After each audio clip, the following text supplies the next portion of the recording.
Kisruh sistem zonasi pada penerimaan siswa tahun ini kita akan bahas lebih lanjut pemirsa bersama dengan sejumlah narasumber yang tersambung melalui virtual. Sudah hadir ada Pak Dedi Karyadi, Ketua Dewan Pendidikan Kota Bogor. Assalamualaikum, selamat siang Pak Dedi. Waalaikumsalam warahmatullahi wabarakatuh. Selamat siang, Mbak. Ya, kita juga tersambung bersama dengan salah satu orang tua murid, ada Pak Yanuar yang nanti akan kita sapa, dan juga ada anggota Ombudsman RI, ada Pak Indraza Marzuki Rais. Tapi kita mau ke Pak Dedi terlebih dahulu. Pak Dedi, ini saya lihat banyak sekali penemuan pelanggaran yang ditemukan di Bogor. Datanya seperti apa Pak saat ini? Begini, Mbak, selamat siang semua. Jadi kami Dewan Pendidikan Kota Bogor sejak pertama zonasi diberlakukan di dalam PPDB tahun 2019, sebetulnya bersama Pak Wali Kota sudah menemukan data titip alamat di sekitaran SMA 1 Bogor.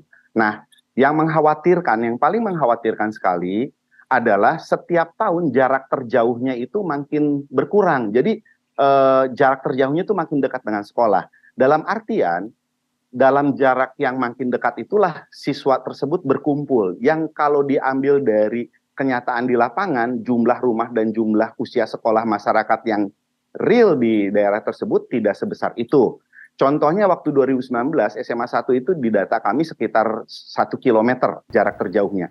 Lalu dalam pantauan kami kemarin pada saat PPDB online itu peserta ke 161-nya, karena kuotanya kan 161 siswa ya, itu jaraknya itu hanya 219, sekian meter.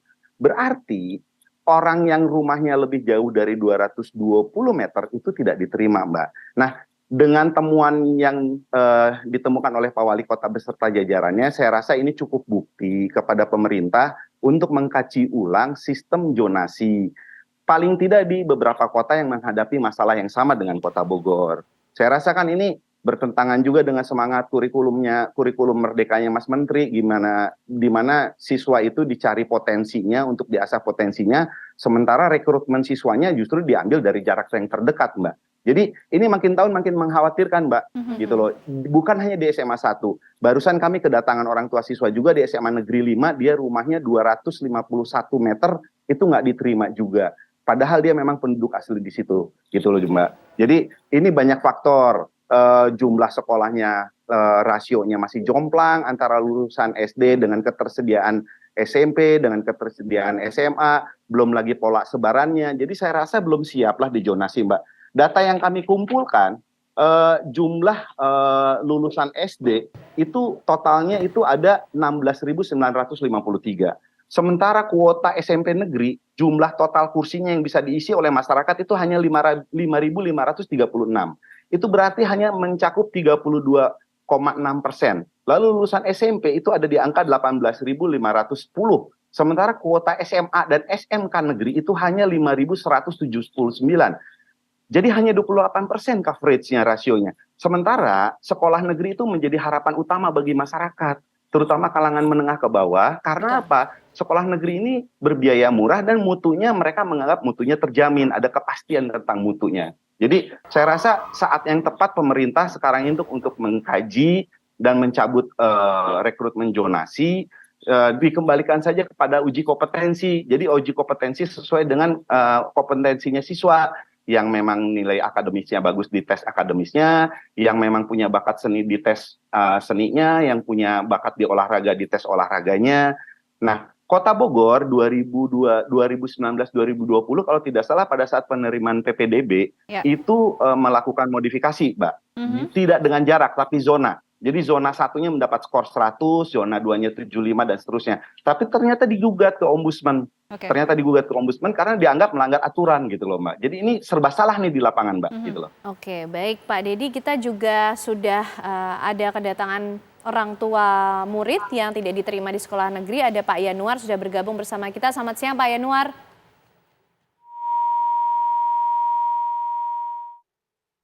Oke, baik. Kita masih coba untuk memperbaiki hubungan komunikasi dengan Pak Yanuar. Kembali lagi mungkin ke Pak Dedi terlebih dahulu. Pak Dedi, ini kan tadi artinya dengan temuan-temuan permasalahan tersebut, Berarti Pak, adakah masalah seperti di pemalsuan lokasi, kemudian yang menjadi permasalahan utama di sistem zonasi ini? Banyak yang kemudian mengakali hal tersebut gitu Pak Dedi. Betul, betul. Karena kan kalau zonasi sesuai dengan Permendikbud nomor 18 tahun 2018, di situ bunyinya zona terdekat yang diartikan dengan jarak terdekat dari sekolah tujuan. Sehingga yang diterima itu diurutkan dari nomor 1 itu dari yang terdekat dulu sampai mencapai kuotanya dari yang sampai dengan yang terjauh. Nah, masyarakat karena ketersediaan sekolah negeri terutama di kota kami ini yang masih rasionya yang tadi saya gambarkan di angka 20 sampai 30% dari kebutuhan masyarakat, itu akhirnya ngakalin, Mbak. Ngakalin. Nah, di mata kami sebetulnya ada 3 kategori. Ada yang numpang kakak beneran, diproses di capil. Ada yang menggunakan kakak palsu, jadi kakaknya tidak diproses di capil. Ada juga yang fiktif. Fiktif itu rumahnya udah nggak ada, tapi alamatnya dipakai gitu loh, Mbak. Ya ini kan mengkhawatirkan gitu loh. Mengkhawatirkan gitu. Oke, kita mau coba ke Pak Yanuar kembali. Pak Yanuar, selamat siang. Halo, ya. Oke. Coba. Pak Yanuar, mungkin bisa cerita kepada kami bagaimana sebetulnya cerita ini anak Pak Yanuar ini tidak bisa lolos dari PPDB ini, Pak? Ya, tadinya itu sebenarnya pas pendaftaran itu masuk ke nomor urut 130. Terus awalnya dari situ SMA 1 sampai SMA 3. Terus tahu-tahu langsung ke 170 jadinya. Nah, terus terakhir barusan saya cek lagi di PPDB mungkin final ya mungkin katanya hari ini atau kemarin gitu kan, saya lihat itu jarak rata-rata PPDB yang terima di SMA saat itu jaraknya rata-rata 50, 60 gitu kan, yang saya lihat gitu loh. Kalau misalkan kita ambil jarak 50-60 meter itu kan berarti nggak jauh banget, Mbak. Berarti dari sekolahan. Sedangkan di dekat sekolahan itu hanya beberapa rumah, tahu saya di situ. Oke, Pak Yanuar, ada informasi katanya juga sempat ditawari Pak untuk bayar 30 juta supaya anak Bapak bisa masuk ke sekolah tersebut. Ya, di SMA 3 kalau nggak salah. Istri saya sebenarnya yang ditawarin. Oke, ceritanya gimana Pak? Ya, saya kurang tahu. Istri saya yang cerita, ya kan. Ini buat masuk ke SMA tersebut, ya bahasanya beli bangku apa gimana ya, makanya kan. Yang saya bilang nggak usah lah, saya bilang ngapain juga kan gitu. Nah makanya kan saya ambil kesimpulan di sini. PPDB ini kan sistem, jadinya kan. Suatu sistem, jadi sistem ini harus dibenahi, Pak, sebenarnya. Pak, siapa yang sempat menawarkan beli bangku 30 juta itu? Dari teman istri. Oke. Teman istri ini maksudnya juga bekerja di sekolah tersebut atau siapa dia Pak? Sampai kemudian nampaknya cukup percaya diri menawarkan bangku 30 juta. Teman murid, dari teman murid. Oke. Memang ada jaminan Pak ke pihak sekolah dengan dari teman istri Pak Yanuar ini ada link menuju ke sekolah yang bisa memastikan bahwa itu dia lah, hanya saya kurang tahu juga ya kan kalau soal di situ ya kan. Nah, ini kan mungkin ya menjadi suatu kebiasaan yang nggak baik ya kan untuk orang tua ya kan. Untuk memaksakan anaknya masuk ke dalam sekolah tersebut walaupun secara tidak layak itu anaknya itu masuk ke negeri. Jadi saya ambil kesimpulan di sini aja Mbak sebenarnya. Yang paling fair itu sebenarnya itu buat saat ini, apalagi kita udah masuk di era milenial ya mungkin ya. Jadi sistem zonasi harus dihapuskan. Jadi kita sistem tes. Jadi orang tua ini akan puas nanti dengan hasilnya kan gitu. Dia mau anak pejabat, dia mau anak pemulung, dia mau anak siapapun ya kan berhak gitu loh. Oke, Pak Yanuar boleh diceritakan apa yang kemudian disampaikan oleh teman orang tua murid tersebut kepada istri Pak Yanuar pada saat menawarkan bangku dengan membayar 30 juta. Ini ngomongnya seperti apa Pak? ya menawarkan aja sebenarnya daripada kan anak saya kan tadinya kan SMP 1, SMP Negeri 1. Saya tanya nilai kamu berapa? 91. Sedangkan SMP 1 sedangkan jarak domisili saya kan dengan SMP 1 ini kan bisa cuma berapa menit kok ya kan. Saya sering nganterin pakai motor itu cuma sekitar 2 menit kok dari sekolahan itu. Kan gitu. Cuman jarak terus ke SMA 3 pun cuma jarak 700. Nah, terus apa namanya? Saya bilang nggak usah lah, saya bilang gitu kan, mendingan kita cari sekolah yang lain aja. Lagian kita juga duit dari mana uang 30 juta daripada saya bayar untuk beli bangku, saya mengzolimi anak saya, ya kan? Betul. Kan gitu.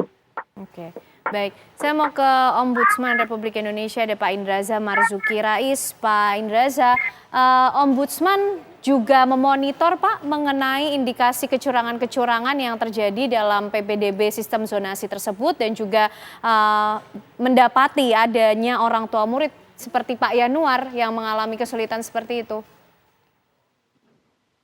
Iya, selamat siang semuanya ya.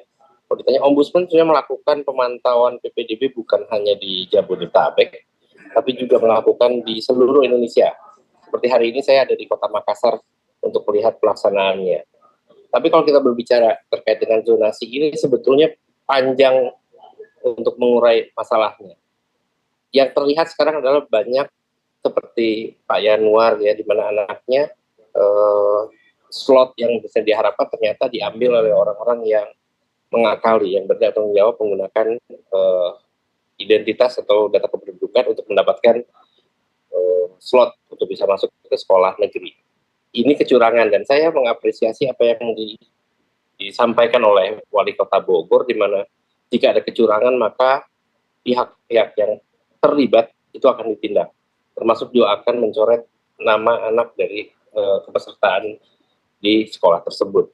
Itu yang pertama. Tapi kalau balik lagi kita lihat kenapa ini, tadi juga disampaikan oleh Kepala Dinas Pendidikan Kota Bogor, memang ada rasio sekolah yang kurang. Banyak di daerah-daerah yang rasio sekolah lanjutannya memang kecil, tapi juga ada beberapa daerah, misalnya di Sulawesi Selatan ini juga ada beberapa SMA yang malah kekurangan murid.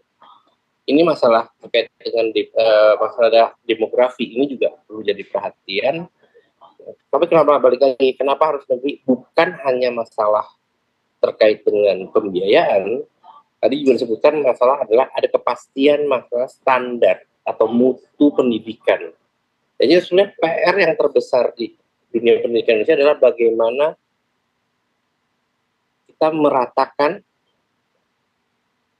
mutu pendidikan. Ini yang paling penting, sehingga tidak ada lagi anak-anak yang berebut sekolah favorit, berebut sekolah tertentu. Nah, ini yang sebetulnya menjadi PR daripada pemerintah pusat.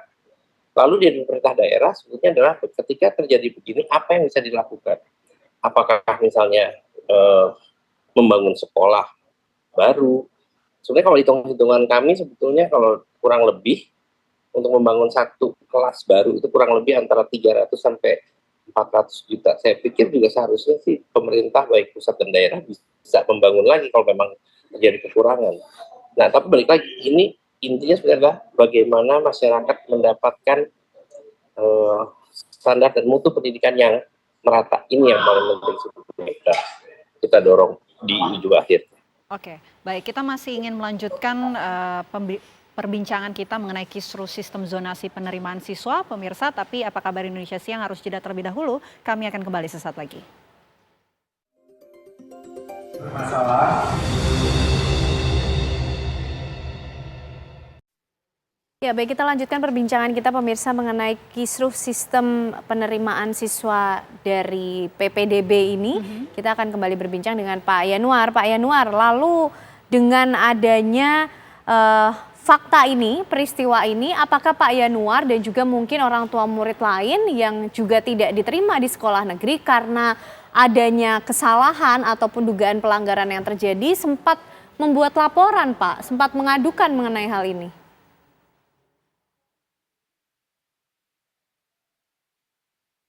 Pak Yanuar.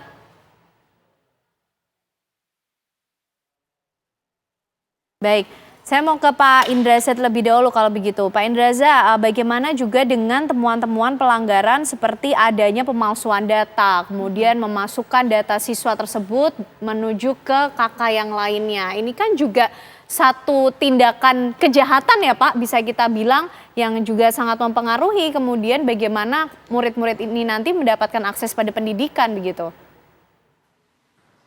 Ya, memang sekarang banyak hal ya terkait dengan PPDB, terutama seleksi zonasi ini bermasalah dan beragam.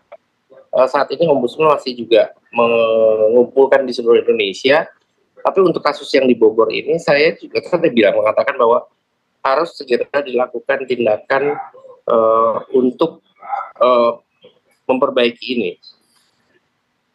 Pertama jelas adalah mencoret peserta, itu saya akan dukung.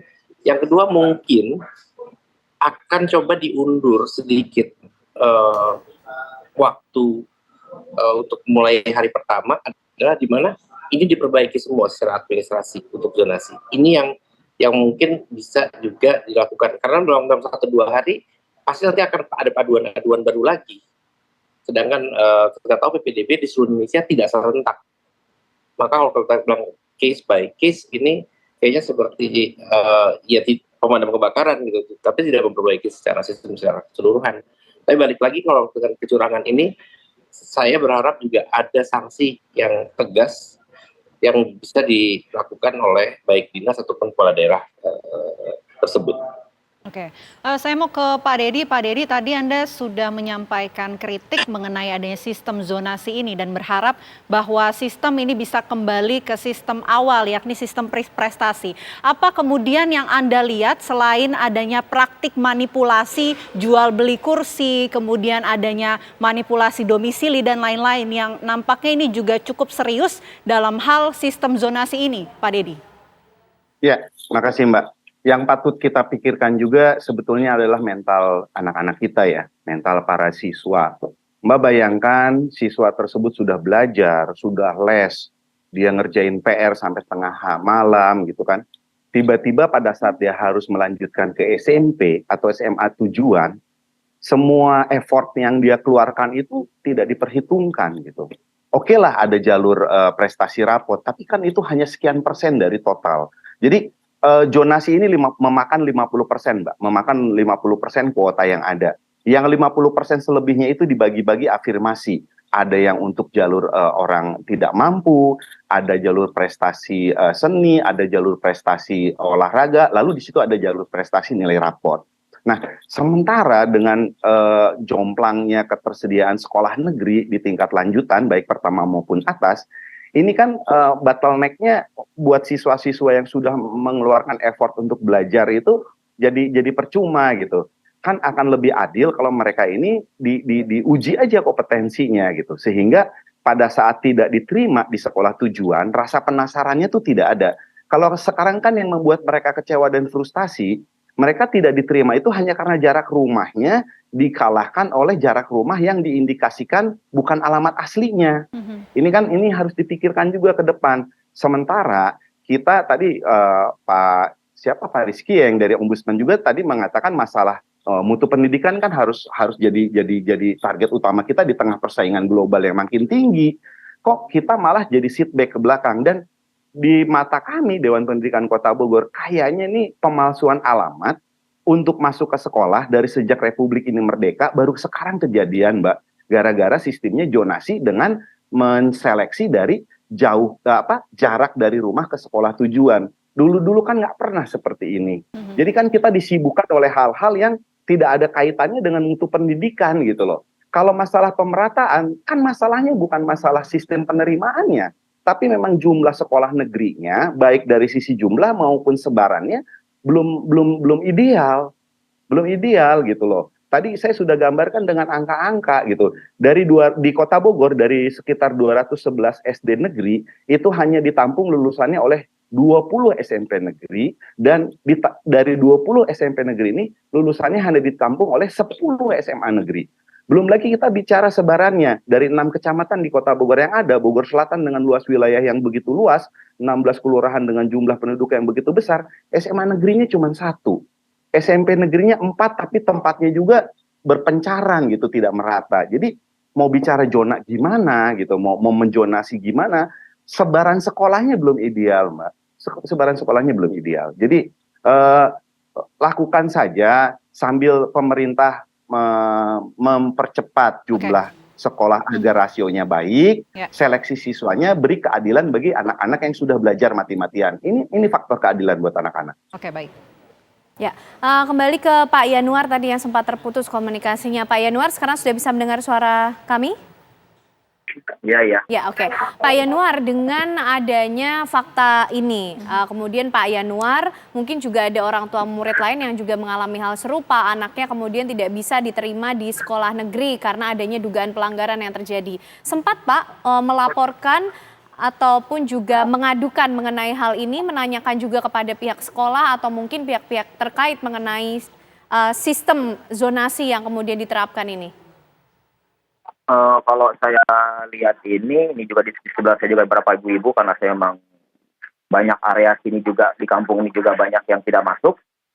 Nah terus jadi saya pun sering komentar di akun Pak Wali Kota juga, sama beberapa media sosial juga, mengkritik-kritik bukan kritik, jadi mengkomentar lah tentang adanya sistem tersebut, pelanggaran jadinya. Gitu loh Mbak. Banyak, sebenarnya banyak banget. Nah, terhadap komentar-komentar atau laporan tersebut, sudah adakah yang kemudian direspon Pak? Kalau komentar-komentar di media sosial kan itu kan jatuhnya jadi umum Mbak. Jadinya saya kan kurang tahu kalau lihat dari situ. Cuman kan sekarang yang saya lihat terakhir, saya baru lihat tadi di PPDB online tadi, di sistem PPDB online tadi itu kan, yang saya perhatikan tadi itu di SMA 1 itu jarak radius paling jauh itu cuma 200 meter loh Mbak. Itu di urutan 17. Bisa dicek. Tadi baru saya lihat. Sekarang kalau kita asumsikan jarak 200 meter itu dari sekolah SMA 1 kan itu kebanyakan perkantoran Mbak ya. Itu paling terjauh. Murid yang masuk di SMA 1 itu jaraknya cuma 200 meter. Oke, baik. Pak Yanuar, mungkin Anda bisa sampaikan harapan-harapan ke depannya dengan adanya kisruh sistem zonasi ini. Harapan dari orang tua siswa seperti apa, Pak? Yang pertama, kalau misalkan mau menggunakan sistem ini coba diperbaiki, ya kan? Karena sistem ini kan sistem online, gitu kan. Terus yang kedua ini, kalau bisa, ya kan,